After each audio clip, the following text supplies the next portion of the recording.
일화 소개해 드리겠습니다. 어떤 사람이 이 세상에서 살았는데 아주 성공한 사람이었습니다. 물질적으로 성공을 해가지고 이 세상 살 동안에 굉장히 많은 재물을 획득을 했어요.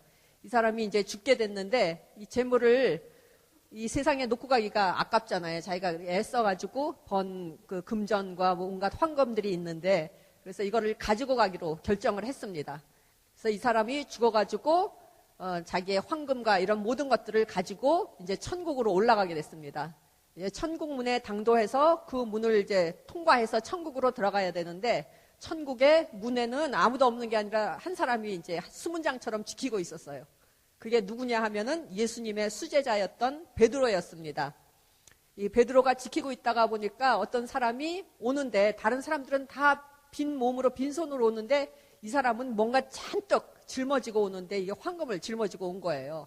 그래서 베드로가 안 된다고 몸만 들어가야지 그것까지 다 가지고 들어갈 수는 없다 하고 이렇게 얘기를 했는데 이 사람이 부득부득 우겨요.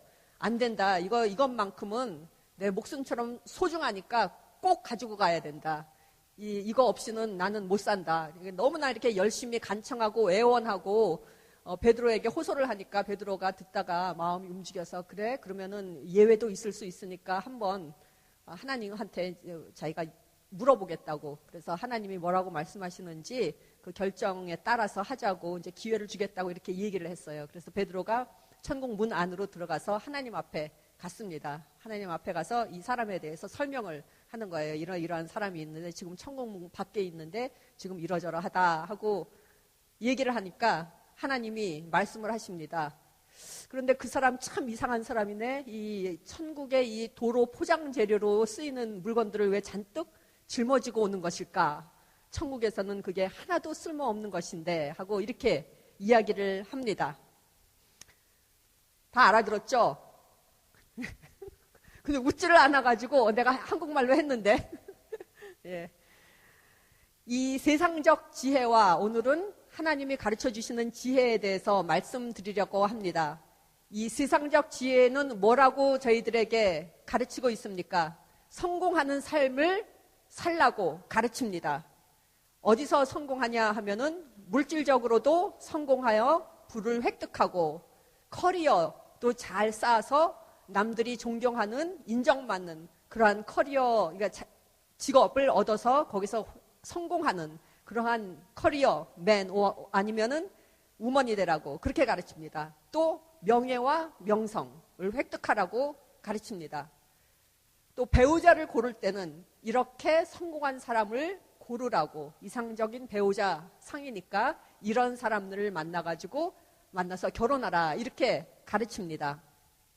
하지만 이 일화에서도 나와 있듯이 우리들은 이 물질을 가지고 천국에 갈 수 없고 또 세상을 살다가도 보면은 이 물질을 우리가 죽을 때까지 그대로 가지고 있는 게 아니라 일이 생겨서 이 억만장자라도 하루아침에 이게 없어질 수가 있습니다. 그것뿐만이 아니라 우리의 커리어도 마찬가지입니다. 하루아침에 직업을 잃게 되고 그다음에 그동안 쌓아 올려왔던 모든 커리어가 다 무너지게 되는 경우를 우리가 신문지상을 통해 보게 됩니다. 명예도 마찬가지고 명성도 마찬가지입니다. 이러한 것들뿐만이 아니라 우리가 아무리 좋은 계획을 세우고 또 아이디어가 있더라도 우리의 계획들도 언젠가는 실패를 겪을 때가 있고 아니면은 변화를 해야 할 때가 옵니다. 심지어는 인간관계에 있어서도 어떤 일이 생기나요? 가장 믿었던 그 사람과의 관계가 세상 끝날까지 가는 것이 아니라 언젠가는 끝장이 나는 날이 오게 됩니다. 싸워서 끝장이 났건 오해로 끝장이 났건 아니면은 끝장이 나지 않더라도 언젠가는 죽음으로써 우리가 종말을 맞게 되는 경우들이 있습니다. 이 모든 것들, 세상적 지혜가 우리들에게 얻으라고 가르치는 이 모든 것들은 영원한 것이 아니라 불변하는 것이 아니라 언젠가는 변하고 언젠가는 종말을 맞게 됩니다. 또 다른 이야기 하나 제가 소개하겠습니다. 어떤 미국인이 있었는데 이 사람은 어릴 적부터 선교사의 꿈을 품었습니다. 이 사람이 자라서 신학교 가서 다 공부하고 이제 선교사로 훈련을 또 따로 가서 받고 이제 결혼을 해서 이 아내도 선교사가 될 사람, 그런 꿈이 있는 사람을 이제 자기 아내로 맞아들여가지고 드디어 결혼해가지고 이 두 사람이 희망에 찬 이 선교 생활을 드디어 시작하게 됐습니다. 근데 이 중국에는 요새 중국이 아니라 굉장히 오래전에 중국 이야기입니다. 공산정부가 막 시작되려던 무렵에 오래전에 중국 얘기인데 여기서 오랫동안 살면서 많은 사람들을 감화시키고 기독교인으로 만들었습니다. 한 수십 년 아마 살았을 거예요. 그런데 이 정권이 변하면서 이제 중국 정부에서 모든 선교사들의 활동을 금지시키면서 자국 내에 있는 뭐 삼자 정치라 그러죠. 그래서 외국 선교사들은 다 이제 추방을 해버리게 됩니다. 이 사람들도 이 선교사들 부부도 중국 사람이 아니라 미국 사람이었기 때문에 더 이상 거기 살 수 없게 됐고 어느 날 이 선교사 부부의 가정에 그때쯤이면 이 선교사 부부는 이제 아이들까지도 있었습니다. 그래서 가정을 꾸리고 살고 있었는데 군인들이 오더니 미국으로 떠나라. 이제 너희들은 이 중국에 살 수 없다 하고 이렇게 얘기했습니다. 그러면서 하는 말이 가지고 갈 수 있는 물건의 무게가 한정이 되어 있는데 우리들 비행기 타면은 뭐 이게 킬로그램 있죠. 그것처럼 한정이 되어 있는데 200파운드만 너희들이 가지고 갈 수 있다. 너희들이 가지고 있는 것 중에 가장 가지고 가고 싶어 하는 것 200파운드만 달아서 저울에 달아서 그것만 비행기에 싣고서 갈 수 있다. 이렇게 얘기를 했습니다. 그렇게 되니까 이 선교사 부부, 엄마, 아빠, 그리고 선교사 자녀, 아들, 딸이 있었는데 이 네 명이 이제부터 열심히 자기 것은 꼭 가져가야 된다.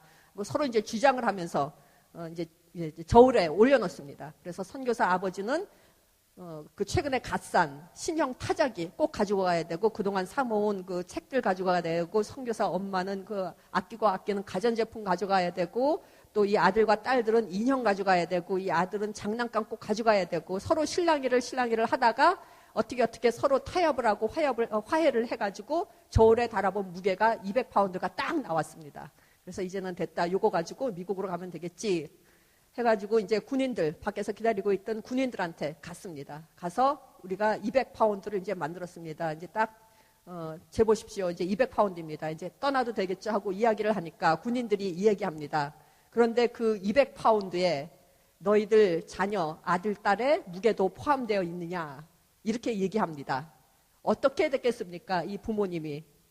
아무리 금은보화래도 자기 아들, 딸을 버리고 금은보화를 택할 수가 없죠. 그때부터는 이 사람들에게 가장 소중했던 모든 것들이 아낌없이 쓰레기를 던지듯이 던져놓고 이 아들, 딸을 먼저 세우고 그리고 이제 남은 파운드를 가지고 이제 그 비행기에 올라탔다는 이 실화가 있습니다. 이거는 무슨 말입니까?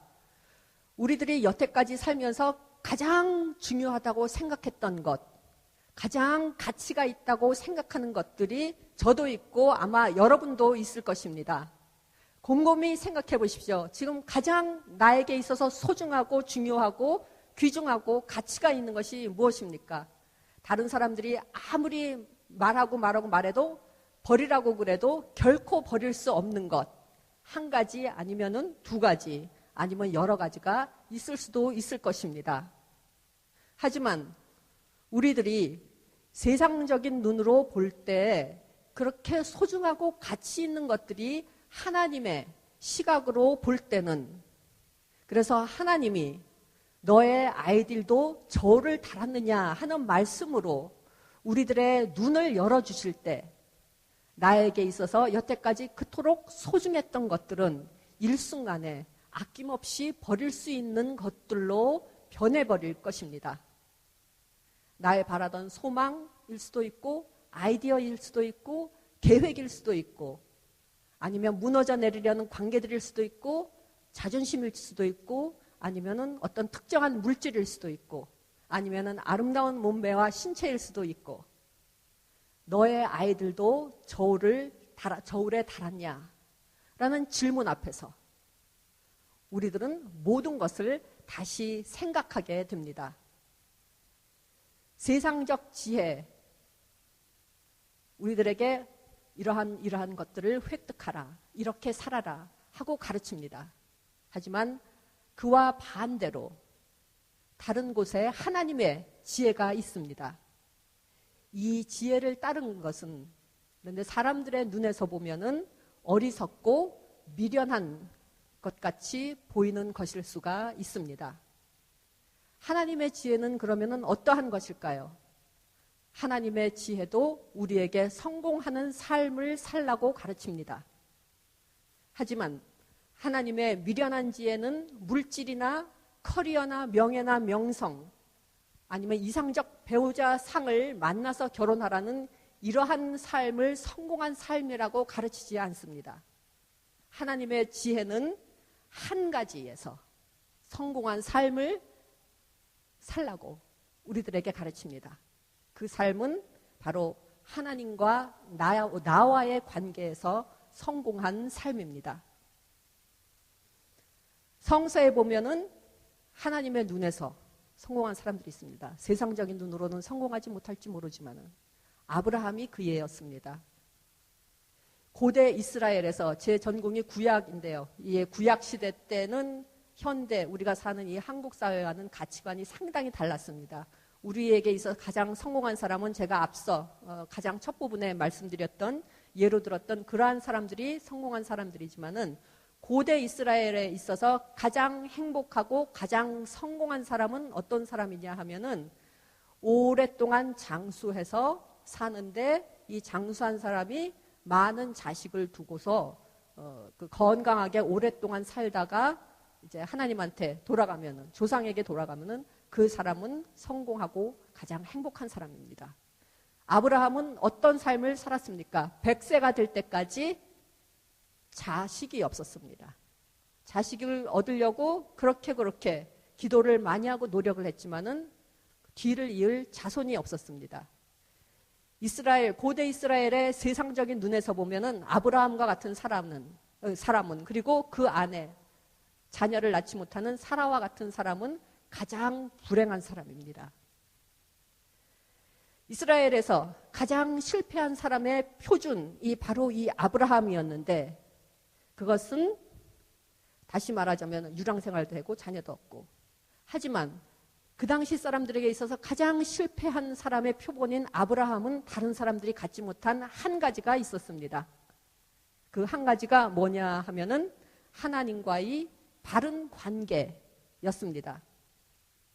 아브라함과 사라가 자녀를 갖지 못하게 될 것이라고 이제는 생각하고 완전히 꿈을 접었을 때 마지막 순간에 하나님께서 그들에게 이삭을 태어나게 하셨습니다. 모세도 그 당시에 사람들의 눈에서 보면은 실패한 사람이었습니다. 살인자의 이 죄명을 쓰고 도망자의 생활을 한 또 다른 실패자가 바로 모세였습니다. 엎친 데 덮친 격으로 이 모세는 또 다른 문제가 있었습니다. 말을 잘 못했습니다. 말이 어눌하고 표현을 잘 못하고 사람들 앞에 나가서는 것을 상당히 두려워하고 하지만 모세는 다른 사람들이 갖지 않은 것을 가지고 있었는데 그것은 바로 살아계신 하나님을 만나는 그러한 경험을 하였습니다. 이 경험 후에 모세는 이집트의 바로와 맞서게 되고 또 이스라엘 전 백성을 이끌고 홍해를 건너 새 땅 이스라엘로 들어가는 이스라엘 백성의 지도자가 되게 됩니다. 베드로도 있습니다. 앞에 아브라함도 들었고 모세도 들었지만 베드로처럼 한심하고 가장 실패한 사람은 없었을 겁니다. 저희들 주일학교 때부터 베드로는 뭐 반석이요, 뭐 수제자요 이렇게 하지만은 성경책을 가만히 보십시오. 가만히 보면 베드로의 직업은 무엇입니까? 어부였죠. 그런데 어부라면은 뭐 하는 사람입니까? 물고기를 낚는 사람이죠. 그런데 이 신약성서 사복음서를 잘 보면은 이 어부인 베드로가 물고기를 낚으러 갈릴리 호수로 나갈 때마다 어떤 일이 발생합니까? 물고기를 한 마리도 잡지 못했다 하는 이야기가 나옵니다. 한 마리의 물고기도 잡지 못했던 이 어부인 베드로. 심지어는 이 어부라면은 헤엄도 좀 잘 쳐야 되는데 복음서 이야기를 보면 어떻게 됩니까? 이 베드로가 풍랑이 있는 갈릴리 호수에서 빠져서 헤엄을 치지 못하고 익사할 뻔한 사건까지 있습니다. 이러한 베드로에게 다른 사람들과 다른 점이 하나 있었는데 그것은 예수 그리스도를 만나는 체험을 한 것입니다. 어부로서 실패한 베드로를 주님은 수천 명의 사람을 낚는 어부로 만드셨습니다. 세상적 지혜로는 실패한 사람들이지만은 하나님의 미련한 지혜로 말미암아 성공한 사람들의 이야기입니다. 고린도전서 1장 25절 방금 봉독한 말씀대로 하나님의 어리석음이 사람보다 지혜롭고 하나님의 약하심이 사람보다 강함을 가르치고 있는 이야기들이 성서에는 참으로 많습니다. 여러분들, 여기 계신 여러분들은 모든 사람들이 다 핸드폰 하나, 아니면 요새는 핸드폰도 아니고 스마트폰이죠. 한 통씩 하나씩은 다 가지고 있을 겁니다. 이 스마트폰을 가지고 있으면 무슨 일이 일어나요? 전화벨이 계속 울립니다. 전화벨 카톡 해가지고 우리의 주의를 계속 끌게 되는데요. 이 벨이 울릴 때마다 기다리는 전화가 있으면은 기대 반 호기심 반으로 이렇게 쫙 봅니다. 누구한테 전화 왔을까?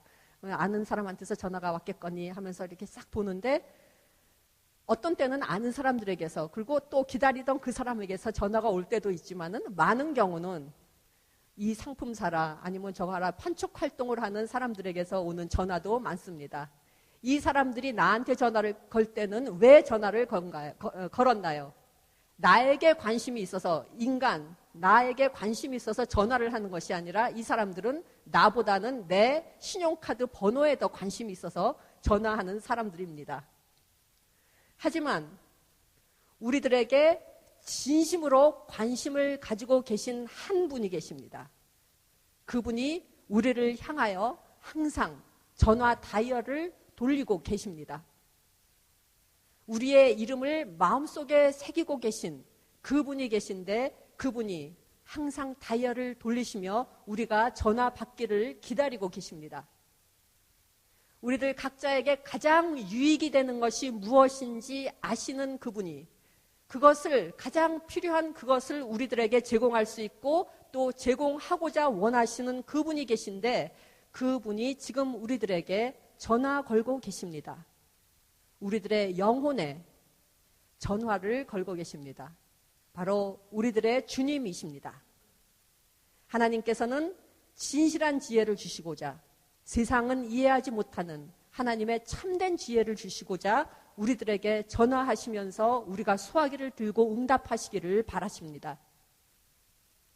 우리의 영혼에 전화하시는 그분의 벨소리를 지금 듣고 계십니까? 아니면 이제껏 살아오시면서 들으신 적이 있으십니까? 하나님의 지혜, 세상적 지혜와는 많이 다릅니다. 이 하나님의 지혜를 따르는 사람은 어떤 사람인지를 아주 잘 보여주는 기도문이 하나가 있습니다. 이 기도문은 19세기 미국의 남북전쟁이 있었죠. 이 남북전쟁 중에 전사한 한 무명의 남군, 이 군복에서 발견된 이 이제는 세계적으로 널리 알려진 기도문입니다. 이 기도문을 소개해 드리면서 제 말씀을 마치고자 합니다. 이 기도문은 어떻게 되느냐 하면은 성취하는 삶을 위하여 하나님께 능력을 구했습니다. 하지만 주님께서는 겸손히 순종하는 법을 배우라고 허약한 몸으로 태어나게 하셨습니다. 웅장하고 화려한 일들을 하기 위해 저는 건강을 구했습니다. 그러나 주님께서는 값진 일들을 하라고 저에게 질병을 주셨습니다. 행복해지기 위하여 저는 부를 구했습니다. 하지만 주님께서는 슬기로워지라고 가난을 주셨습니다. 사람들의 숭배를 받기를 원했기 때문에 권력을 구했습니다. 하지만 주님께서는 하나님이 필요하다는 것을 알게 하려고 저에게 약함을 주셨습니다. 삶을 향유하기 위하여 모든 것을 구했습니다. 그에 필요한 모든 것을 구했습니다. 하지만 주님께서는 모든 것을 향유하라고 저에게 삶을 주셨습니다. 구한 것은 하나도 없지만, 하나도 얻지 못했지만, 바라던 모든 것, 마음속 깊은 곳에 무의식적으로 바라던 모든 것들을 얻었습니다. 입으로는 잘못된 것들을 구했지만 저는 무언으로 한 모든 기도에 응답을 받았습니다. 이 세상 사람들 중 나는 가장 복받은 사람입니다. 십자가의 예수 그리스도를 통해서 우리들은 하나님의 미련한 지혜에 초대되었습니다. 주님의 미련함을 찾는 모든, 여기 계신 모든 이들에게, 모든 분들에게, 주님의 약함을 찾는 모든 분들에게 하나님께서 내리시는 복이 함께 하시기를 바랍니다. 세상적 눈으로는 미련한 이 지혜 속에서 참 지혜를 발견하고 영혼 구원의 길을 발견하게 되는 그러한 여러분이 되시기를 바랍니다. 십자가의 도가 멸망하는 자들에게는 미련한 것이요, 구원을 받는 우리에게는 하나님의 능력이라. 이 한 주간을 살아가시면서 이 말씀이 살아있는 말씀으로 여러분의 영혼을 인치고 이 말씀 속에 깃든 주님의 진리를 발견하심으로써 기쁨과 평화를 발견하는 한 주가 되시기를 주님의 이름으로 축원합니다. 기도하시겠습니다.